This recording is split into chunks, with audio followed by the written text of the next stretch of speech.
go ahead and discuss the next literary works under the Philippines category, which is Tata Selo by Rogelio Sicat, hoping that you student already read or do have some ideas regarding the story of Rogelio Sicat, because our method of discussion for today is a Socratic method, meaning I do have here a series of questions as well, and you people, you students, will going to build your own knowledge through those questions, as well as the recitation. If ever, I will going to make that one a space of your attendance as well. So please do not leave the meeting. If ever that you need to leave the meeting, or if ever that you are experiencing a problem regarding with your internet connection, please inform me, give me a heads up. Okay? Nagkakaintindihan ba? Kindly react nga kung naintindihan ang sinasabi ko.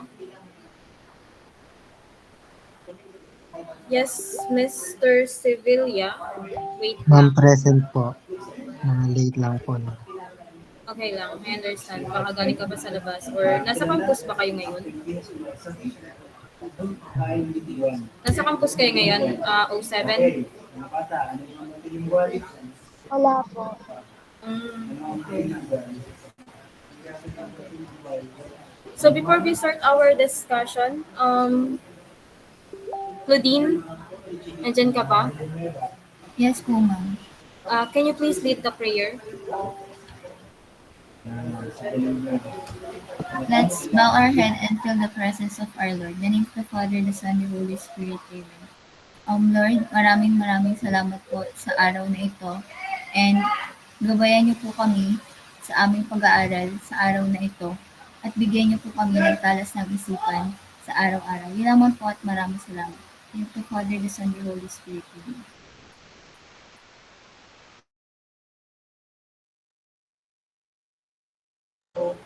Thank you so much for that, Claudine. Let me just go ahead and share my screen.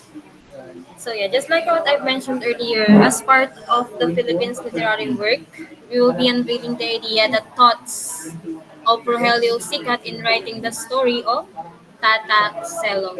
And I hope that all of you did actually read or do have an idea regarding with this story, because in regards with this story, or in regards with this editorial cartoon that I will be presenting to you,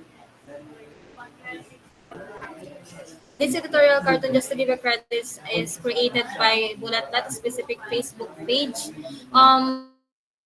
Since I have already instructed you to read the story of Tata Selo, how would you relate this editorial cartoon to the story of Tata Selo? Relatable ba yung picture, yung editorial cartoon sa story ni Tata Selo? Yes, Aldrin? Ma'am, yes po. Dahil po, based po sa editorial cartoon na yan po, lagi pong mas matimbang sa mata ng matataas ang mga may pera o may kaya kaysa sa mahihirap. Yes, based on the editorial cartoon, makikita natin that it's represent on how does the justice system here in the Philippines deal those people, or those privileged people and those unprivileged people. As you can see in the picture, the politician or the representation of power or the justice system here is the people who are actually siya yung may hawak nung weighing scale, and on that weighing scale you can see that the politician is being blind with regards to the state of those marginalized individual, and that is how you're gonna relate it to the story of Tata Selo. So as we move forward, we will be guided by this following objective. For the first one, you're going to expose the era or the time when the story is possibly took place or happened. You need to justify the focus of the fiction, evaluate the acts of the character in the story, compare the Philippine society then and now, and also give the fiction a satisfying ending. So in order for you to understand the story of Tata Selo, we will going to be working out regarding with the definition of this highfalutin Filipino word. Hope that you did your research regarding with the definition of this Filipino word. For the first one, what is the meaning of the word paudik-udik?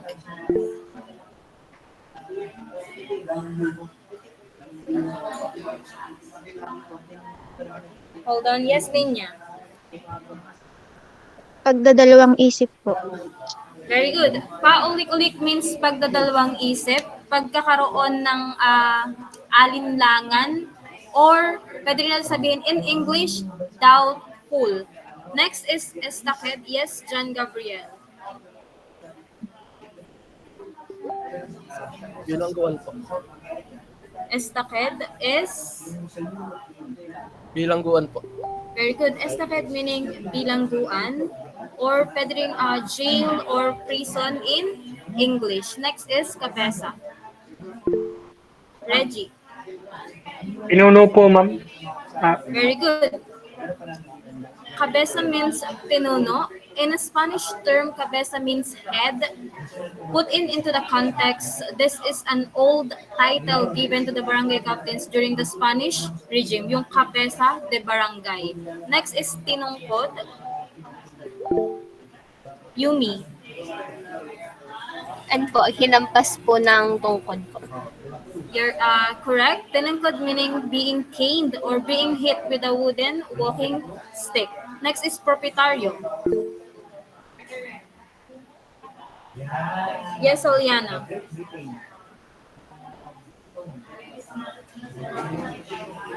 Aliana. Very good. Proprietaryo, bukod sa pagiging may-ari ng lupa, in a big picture, proprietaryo meaning business owner or the person who always wants to have profits or benefits. Next is lilik. Vincent. Panggapas po. Very good. Lilik, in a what I mean is in a more conversational term, lilik means panggapas. This is an harvesting tools with a curve or blade. It's actually, or the blade of this tool is actually similar to the blade of the saw. That used by those farmer noong unang panahon. Next naman is na-embargo. Alvin. Hello po. Para pong nakumpiska or nakuha po. Very good. So na-embargo in English, this is the legal prohibition based on the negotiation of both parties. So in the context of Tata Selo, his land was actually na-embargo, or it actually being owned by Kabesang Tano, although the original owner of that farm is Tata Selo. So since you have already defined those highfalutin words included in the story, I think you're ready now to, re-scan again, reread the story of Tata Selo. But just to give you a glimpse regarding with this story, so Tata Selo, this is a story by Rogelio Sicat. This is a story about an elderly farmer named Tata Selo who is forced to give up his land to a powerful landlord, which is Kabesang Tano. So when Kabesang Tano tries to evict him, Tata Selo kills him in self-defense. So you have 5 minutes to reread the story of Tata Selo, and we will going to continue our discussion at exactly 4:19 p.m. 4:19 p.m. Let's continue our discussion regarding with this story. So I hope that while reading Tata Selo's story, you actually reflect and feel the emotions that this story wanted to evoke from you. So yes, I actually say that because at the first part of our discussion of our lecture, we're going to unveil on how does Rogelio Sicat inject this narrative convention, the emotional appeal in the story of Tata Selo. So as you can remember, we actually discussed about the emotional appeal as a technique utilized by the writer in making the readers to feel the emotion that they injected in the story. So for our first question, just to make sure and just to assess your understanding of the story, how do you feel about Tata Selo? So while reading, do you feel sympathy or do you feel sadness toward Tata Selo? How do you feel toward Tata Selo?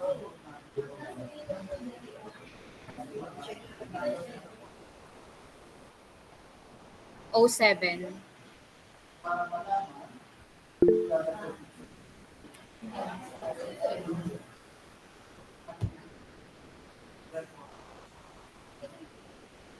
Yes, Bea. Ma'am, ang nafe-feel ko po para kay Tata Celo is both sympathy and sadness po because hindi naman po porke nag-commit ng crime si Tata Celo is out of hatred na po to kung nagalit po siya. Ito po ay dala po ng kawalang pag-asa niya po gawa po na pinapaalis na po siya dun sa kanyang sinasaka. Yun na lang po yung tanging paraan niya para po kumita. And nakakalungkot po na may mga tao pong nakakaranas po nito na wala po silang magawa dahil po sa mga taong nang aalipusta sa mga magsasaka na alam naman po na ito na lang po yung tanging pinagkakakitaan nila. Yun lang po. Thank you. Thank you so much, Bea, for your answer. Yes, actually, in regards to your answer, Tata Celo, he was pushed to his limits regarding with those injustices that was he experienced. He experienced from those people in power. However, did his action did that reason actually justify his action? Is it okay to kill kahit na kumbaga is okay lang ba yung ginawa ni Tata Celo? Based on your readings, okay lang ba yung ginawa niya? No po, ma'am. Kasi Is- po, kahit po sabihin na po natin na dala lang po talaga yun ng damdamin niya po kasi nga po na-push na po yung limits niya. Hindi pa rin po makatarungan na pumatay ng tao dahil po doon. Dahil po, kung isipin po, may pamilya din po, yung mayor po na nagmamay-ari ng lupa. And dapat po naisip po ni Tata Celo na kagaya niya po may mga binubuhay din po siya. Thank you so much, Bea. So you mentioned that you feel sympathy or sadness, both sympathy and sadness toward Tata Celo. So can you give us specific lines from the story that make you feel that way?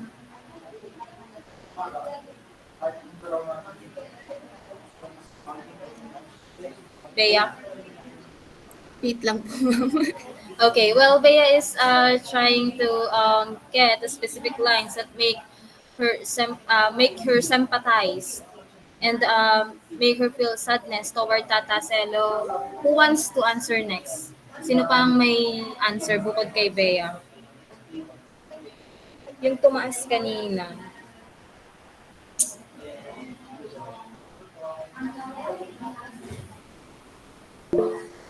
Yes, Aliana. Sunod kay Yumi.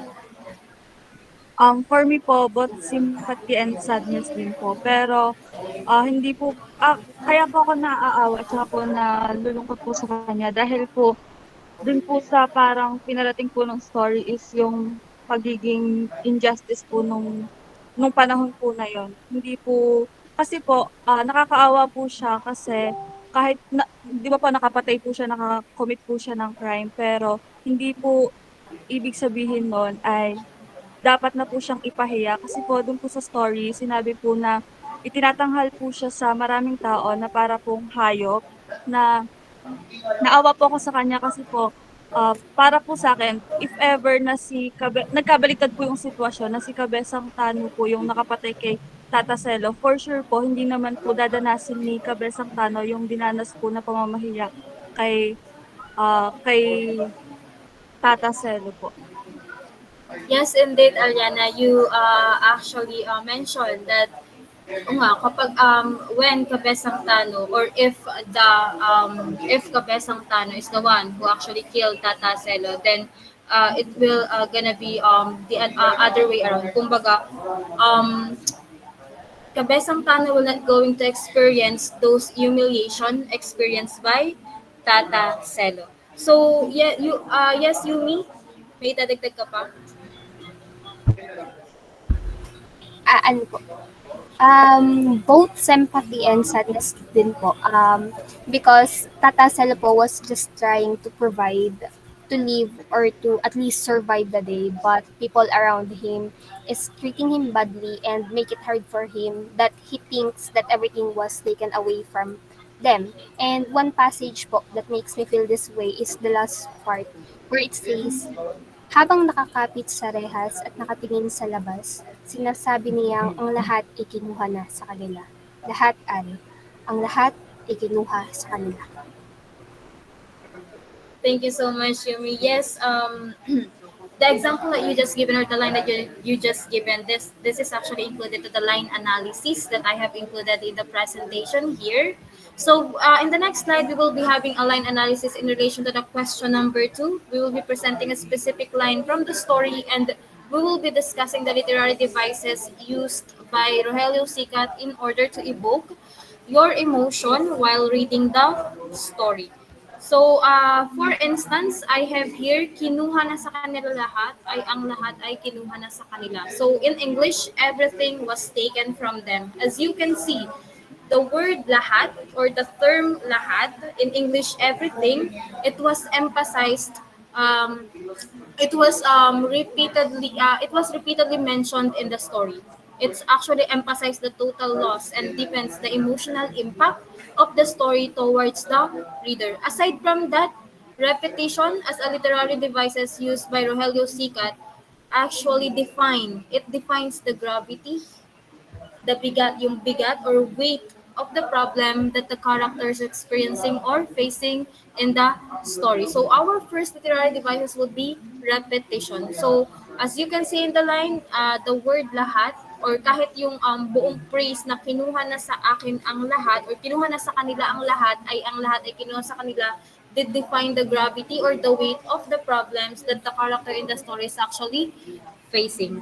Aside from the repetition, Rogelio Sicat also used imagery as a literary devices. So imagery from the word itself, image, creating image using those descriptive words or descriptive language that creates vivid pictures in your mind while you're reading the story of Tata Celo. So for example, from the story, yung mga descriptive words like kupas, may tagpi, may nakaalsang putok sa noo, nakasungaw na luha sa malabong mata, mahigpit na nakahawak sa rehas, at may bahid ng natuyong putik sa kanyang kutot. So, those are the descriptive words used by Rogelio Sicat in that specific event. And with the help of those descriptive words, Rogelio Sicat did actually, he actually draw or it actually helps you to form a specific picture regarding with the situation of Tata Celo in the istakid or inside the jail. And because of that situation in your mind, you actually felt more pity toward Tata Celo. Aside from pity, you felt sadness or you actually sympathize Tata Celo. So aside from imagery, repetition, we also had dialogue. Dialogue meaning this is a conversation between the character inside the story. Like for example, the conversation between Amang and Tata Celo, on which Tata Celo do have a chance to explain his side on what really happens during the time that they do have a confrontation uh, between him and Tata and Kabesang Tano. So those are the devices or techniques employed by Rogelio Sicat to evoke your emotion while reading the story per se. So with regards to those literary devices, if and only if those literary devices, the repetition, the imagery, or the dialogue was not used in the story, do you think you will still feel the same emotion?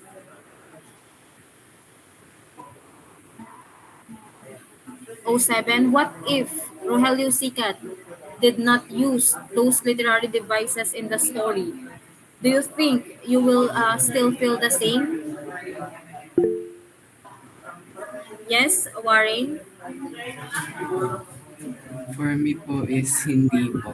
Kasi importante po yung mga ginamit po niyang descriptive methods po para po may convey po sa mga mambabasa ang mga emosyon po na naroon po sa storya ni Tata Celo. Thank you so much, Warren. Another idea aside from that? Shane. Para sa akin po, hindi din po. Dahil po, hindi po malinaw na maiilarawan ng mga sitwasyon at damdamin po na naranasan ni Tata Selo kung hindi po yun gagamitin. On point. Yes, both of your answers, Shane and Warren, is actually correct. So, what if the story was not written in that way? Then the story, if the story were not written in that way, and then those emotion that you just felt right now, actually hindi nyo sila mararamdaman. The story will going to magiging bland or magiging plain in a way na those literary devices adds flavors in the story itself. Additionally, with such careful use of repetition, with such careful use of those imagery, it creates a dramatic revelation on the experiences or the social injustices, and it also highlights the meaning and the impact of the story to its reader.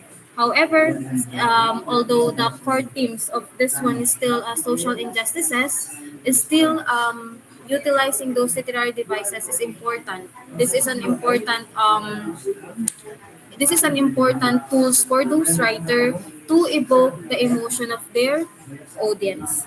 So since we have already unveiled the emotional appeal on how the Sikat injected the emotional appeal as a narrative convention on his story, we will going to move forward to the theme, the meaning of Tata Selo as a story. So based on your readings, O7, what reality does the fiction present?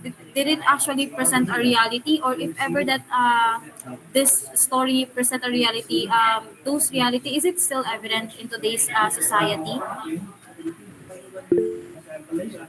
Robert? Yes po, it represents po hindi lang po yung kay Tata Selo, pati po yung mga tao po ngayong nakakaranas ng mga injustices po. Thank you so much for that. Another idea? Shane, tumas ka ng kamay kanina. Yes, Walter. Ano po, yung pagkakaiba po ng trato ng mayaman sa mga mahihirap po, parang ang baba po ng tingin nila sa mahihirap at pinapahirapan po. In today's society or modern world, Walter, is it still evident? The inequality treatment between those privileged and unprivileged people? Sa ilan po, may ganun pa rin pong nangyayari. Yes, sa ilan. And actually, as the times goes by, being a modern society, like utilizing social media to raise an awareness, more people is being aware about social injustice and taking an action regarding with combating social injustice in our society. So aside from that, yes, Tata Selo present the harsh reality of social injustice, the exploitation of the poor by the powerful people. It highlights the struggle of those marginalized individuals who are often oppressed and deprived of their rights and dignity. It also presents the disparities between those poor people and those rich people. So, with regards to those themes or to those reality, as a young person, what can you do about it? Is there a specific action that you can do in order to combat social injustices present in our community? Or can you do something to help Tata Selo in the story?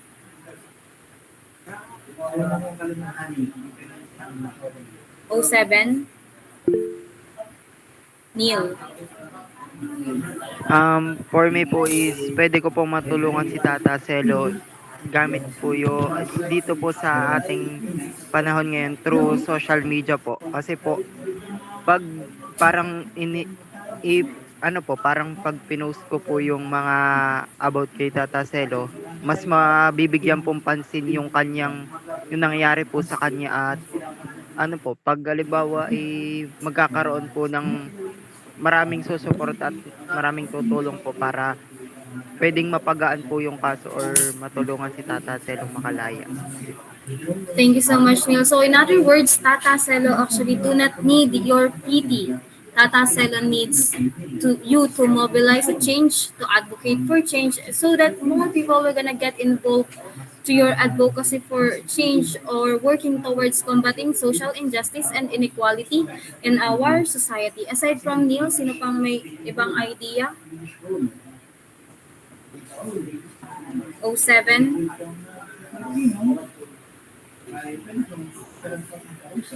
Jillian. Andyan ba si Jillian? Ma'am, hindi po. Siguro po ay tulungan po ulat kasi sa nang sa sa, sa nangyayari po sa gobyerno yung social injustice nga po. Tapos pwede po siyang kumuha ng pwede po pong matulog. Pwede po siyang mabigyan ng body po na makatulong po sa kanya para mapagaan din po yung kanyang kaso at hindi po siya makulong ng matagal din. Thank you so much, Jan. So meaning you are promoting like educating Tata Selo of his rights and also other ways on how Tata Selo can defend himself in the court. Thank you. Aside from that, meron pa ba? Okay, so since we have already done with regards to the theme of the story and we unveiled the idea that Rogelio Sicat wanted to share to you as students, we're going to go ahead now and check on how does Rogelio Sicat narrate, what point of views did he use, and also the alternative ending that you can put in the story. So for the first one, based on your readings class, what narration is used in this fiction? Did this narration use first person point of view, second person point of view, or third person point of view? Based in your readings, what is the point of view used by Rogelio Sicat?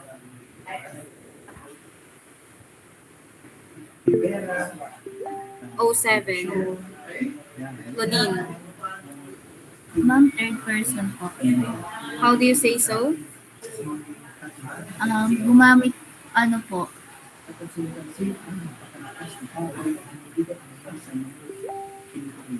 Hello, Claudine, nakamute ka yata. hindi po siya gumagamit ng word na ko or parang hindi po siya gumagamit ng word na ko. Thank you so much, Claudine. Yes, you're actually correct. Rogelio Sicat used a third-person point of view limited, meaning the narrator of the story is not a character in the story itself, but an outside observer who tell or who describe the events and the characters without being directly involved in the story itself. So the narrator also provides an objective perspective, presenting the action and dialogues of the character in the story. I says that this is a third-person point of view limited because although the narrator describe or narrate the story, and he is an outside observer in the story, the narrator do not know the inner thinking, the thoughts of those characters, especially the thoughts of Tata Selo. So if there is any other narration that will make this fiction more appealing, or if Rogelio Sicat did actually use a first-person point of view, do you think it will gonna make this fiction more appealing?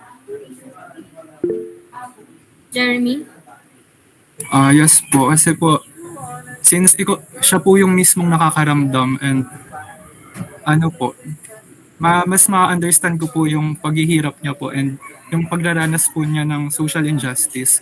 And ayun po, since first person point of view po nga, mas magiging personal po yung story and mas magiging engaging po.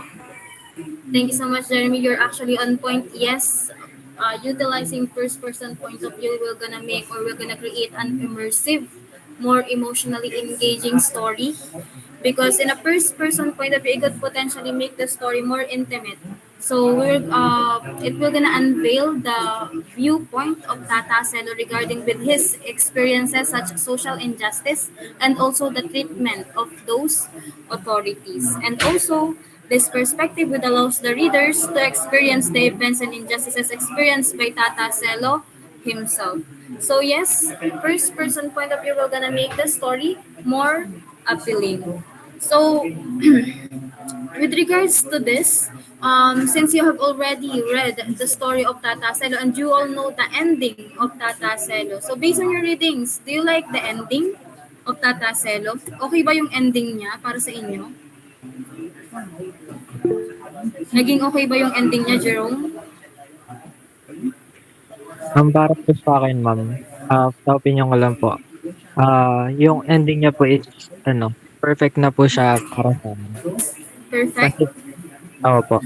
Okay. Parang, gusto ko po yung narration ni Rogelio na, po siya, realistically po nangyayari sa atin po yung social injustice na ganun po. And yung paghihirap po ni Tata Selo.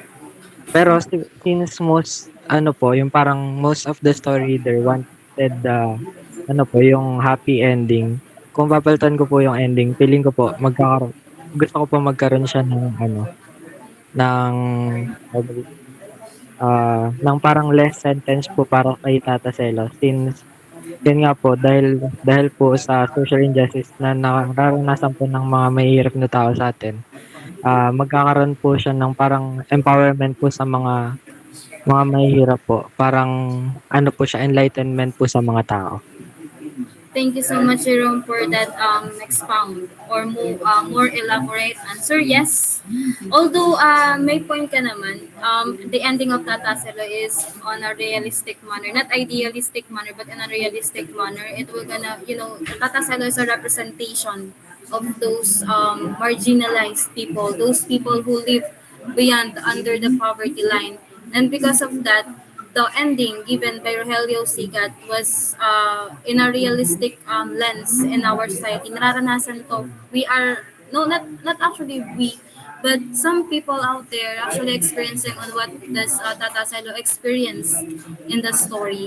However, if napapansin nyo, if you really understand that story itself, you can see that the ending of that story, Rogelio Sicat did not give a definite ending on the story. It's he actually utilized the plot convention, which is yung cliffhanger, meaning he is giving you students a chance to give that story a satisfying ending. So it's up to you on what you're gonna do on the ending of the story. So since Jerome is specifically told the ending that he actually want, if you're given a chance, 07, if you're given a chance to put other or alternative ending, how will you gonna end the story of Tata Selo? Are you going to give a glimmer of hope, adding some additional character to help Tata Selo, or you're just gonna go with the flow? Pabayaan na si Tata Selo na makulong.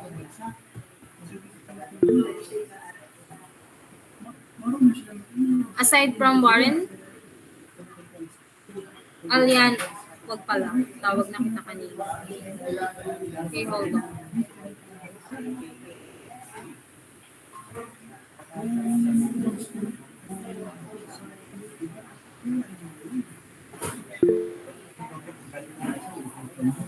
Giancarlo. Hello po, para sa akin po, hindi po totally mag-a-add po ng character po. Pero po, I think, doon po kasi sa story, parang nabasa ko po na hindi na po nakita ni Tatay Selo yung kanya pong anak. So, gusto ko po na sa ending po, kahit naman papaano po, makita po ni Tatay Selo yung anak niya, kahit po siya po nakakulong po sa kulungan po. Kahit po life sentence na po yung ipataw sa kanya, pero at least po, kasi po, life sentence na kasi po, nakapatay naman po talaga siya. So, medyo deserve din po niya yung nangyari sa kanya. Pero, hindi po deserve yung mga injustices na nangyari. Katulad po nung sa parang pinahirapan po siya ng isang pulis doon po sa kulungan dahil po yung kabesa daw po naglagay doon po nag-recommend po. So, I want lang na po na makita ni Tatay Sel yung kanyang pong anak. Yun lang po. Thank you so much, Giancarlo. Napaka-realistic din ng part na, yes, Tata Celo deserve to, serve his sentence in jail. However, those injustices or those treatment that he received from the authorities, those chances that was not given to him in order for him to explain his side, that is the injustices that the story wanted to feature. So aside from those answer from your classmate, and other alternative ending would be like adding some character. So, for example, is as Tata Celo sit in his cell contemplating his losses, a young lawyer visit him. So the lawyer, moved by Tata Celo's plight, offers to take up his case. So this new character represents a beacon of hope and the possibility of justice. The story could end with Tata Celo looking up with a renewed sense of hope, knowing that someone is finally willing to help him or to fight for him and his right. Although this ending would still convey the harsh realities of social injustice, still it's also introduced the idea of change. That change is possible and that there are people who are willing to help and who are willing to stand up for those individual that was oppressed in this story. So we are actually focusing on the different literary devices, the text structure, on how does Rogelio Sicat write the story of Tata Celo, because our feature for today, or our focus for today, is the literary approach, which is called formalism.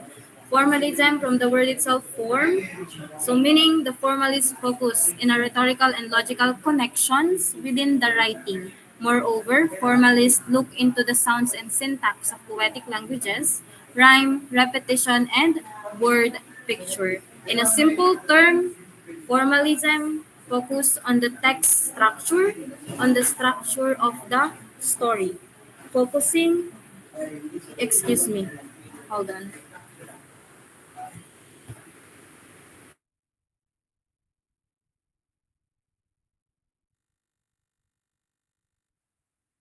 Let's continue. So meaning formalism, it focusing or it emphasize the text structure on how does the writer crafts the story. So that's why I discussed the literary devices used by Rogelio Sicat, repetition, the descriptive words or the imagery and the dialogue and how it was presented in the story. I also give an example and I also pinpoint the specific example, the specific line na kung saan is it will gonna show those literary devices. Aside from that, it also features this literary approach, features the choice of words of the writer, like yung mga descriptive words, in order to create a vivid picture in your mind while reading the story. So all in all, formalism focus on the form, focus on the structure rather than focusing on the meaning itself.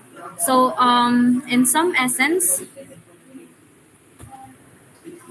this literary approach is focusing on the craftsmanship of the writing rather than on the meaning of the writing. So we have already discussed about this.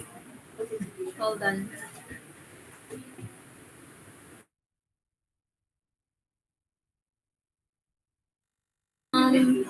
Since we have already discussed the literary approach that you need to learn today, as well as that what we call that, the literary devices that you need to learn today, and also the theme and the meaning of the story of Tata Celo, we will going to wrap up this discussion with a 3-2-1 assessment. So all you need to do, just to make sure that you learned something from the discussion, is you need to cite 3 things that you have learned, 2 questions that you still have regarding with the story, and 1 thing that is most interesting to you.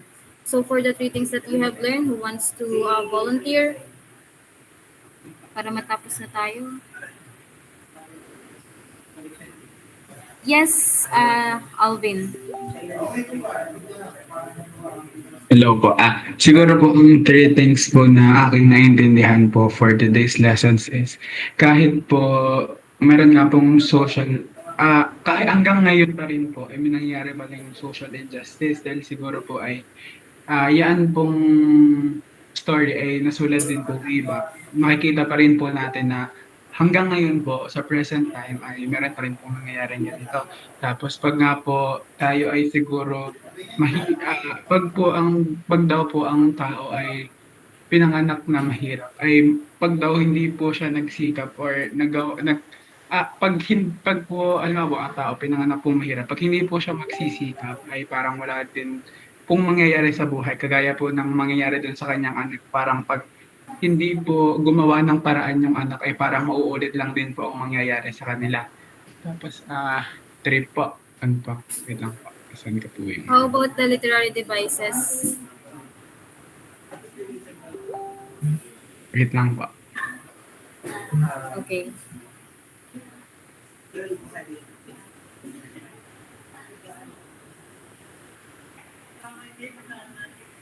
Okay, while naghahanap pa si Alden ng isa niyang natutunan is kindly open your camera nga, O7.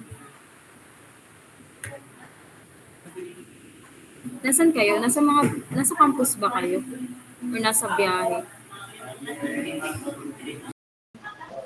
Oh, nasa campus tong si Aliana, kitang-kita. Okay. Nasa biyahe. Okay lang. Ingat ka. Okay, this is just for a reminder or prior, what I mean is an advance announcement. Tomorrow actually we have a schedule for your 2 hours kasi hindi ko kayo mamimit since it's an odd week. So hindi ko kayo mamimit on Friday for your 2 hours. So tomorrow I will just gonna post the asynchronous task because we are advised to just give an asynchronous task during our 2 hours kapag wala tayong face to face. So all you need to do is to group your to form a group of 4 groups in your section, and then you need to comment the list of your groups on the task bar. Yun dun sa task, on the announcement na ilalagay ko bukas sa G Classroom. And then you're going to use our time tomorrow to work for that presentation. That is a group activity, a presentation regarding with the poem of the cherished daughter in Vietnam. Kasi kapag ini-advance ko kayo bukas, pagdating ng face-to-face next Friday, and hindi kayo sabay-sabay ng ME, may hirapan tayo. Like, kapag advance kayo, tapos yung iba is hindi. So, kailangan kong pagsabay-sabayin talaga kayo. Okay lang ba yun sa inyo? Kindly react if okay lang. Thank you so much. So, Alvin, nahanap mo na ba yung isa mong natutunan?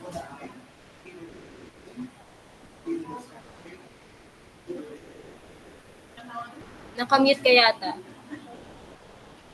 Ayun po. Siguro ang isa ko pa pong natutunan ay pag po wala pong tutulong talaga sa inyo or magagawa po ng pag wala po walang na lang po. Pag po siguro kapos palad po talaga tayo or kaya po ay halimbawa ay pera po tayo. Parang ang mga tao po ay mas madali pong sumusunod.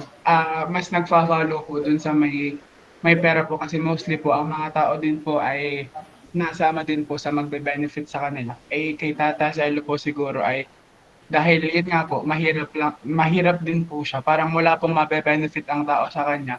So baka po wala din pong sumama sa kanya or tutulong sa kanila pag ayun nga po, nagkaroon po ng mga problems. Thank you so much. I think you were emotionally moved by the story since yun yung pinakatumatak sa mga isipan nyo. So next, 2 questions that you still have regarding with the story. Meron bang tanong? May nalalabuan ba tungkol dun sa story? Feel ko si Ninya may tanong.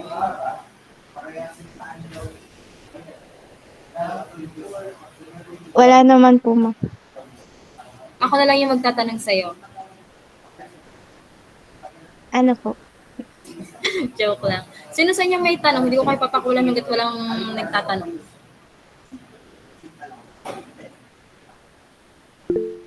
Yes, Ashley. May lang group bukas. 4. Sino yung tumaas? Gladys? You shall be worried. Hello po. Ang tanong ko po. Sorry, Gladys, pasingit lang. Do not worry. I'm going to post the instruction regarding with our activity for tomorrow in our Google Classroom. So, please, i-update ko naman kayo. So, huwag kayong mag-alala doon. Gladys, go ahead. Ang tanong ko po ay, ano po kayo ang nakapagpa-motivate or nag-move po kay sa author, kay Rogelio Sikat, kung bakit niya po nasulat yung kwento ni Tata Selo? Kung yun po ba ay based sa kanyang own experience or gusto niya lang po talaga na ganun po yung genre? And then, ang second po is, yung about po dun sa kanyang anak, kung bakit po parang wala na pong ginawa ganun. Okay. So for your first question, during that time that Rogelio Sikat wrote the story of Tata Selo, it's around like 1970, and it's a post-colonial era. And during the time, social injustices is rampant in our country. That's why that specific,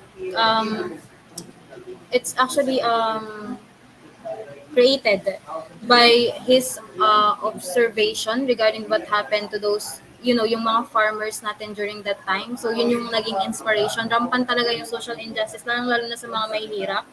And regarding with the second question, yung about kay Saling, tama? Yes po. Okay. Actually, I have mentioned to you earlier that do you think Tata Selo actually killed Cabezang Tano because of the farm? Do you think that is the real reason? Yes, Claudine, any idea? I think if dun po sa sakahan lang is parang mayroon pa pong way para po para po makuha niya. Like pwede naman po niyang pag-ipunan pa yun para po mabili niya ulit yung sakahan. Pero I feel po na parang may connect po kay Saling yung pagpatay niya kay Cabeza po. Thank you so much, Corinne. You're actually on point.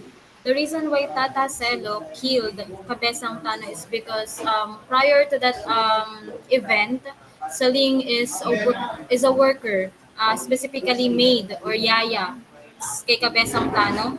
And during that time is Cabezang Tano did sexually assaulted Saling. That's why that is the main event that pushed Tata Selo to his limits and revenge or avenge Saling to Cabezang Tano. So that's the reason why Tata Selo did kill Cabezang Tano. So next, the last one thing that is most interesting to you regarding with the story. 07? Yes, Sean?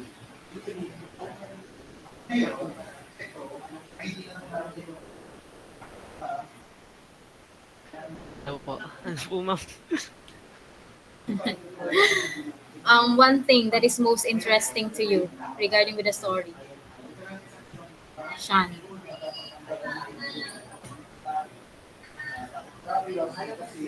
Hello, Sean, nakamute ka. Wait lang po, ma'am. Wait. Ano ba yan? Para yatang nagimbal kayo nung tinanong ko kayo. Okay. Call a friend. Si Giancarlo po. Hoy, hindi kita friend. Tinanggi. Tinanggi eh, bigla. So, hindi ka daw friend. Another friend. May friend ka ba diyan? Si Warren po. Warren. Kung ano po interesting sa story po. Yes. Ano po, siguro po ay yung paraan po talaga ng pagsusulat po ng storya, gaya po ng na-discuss po kanina.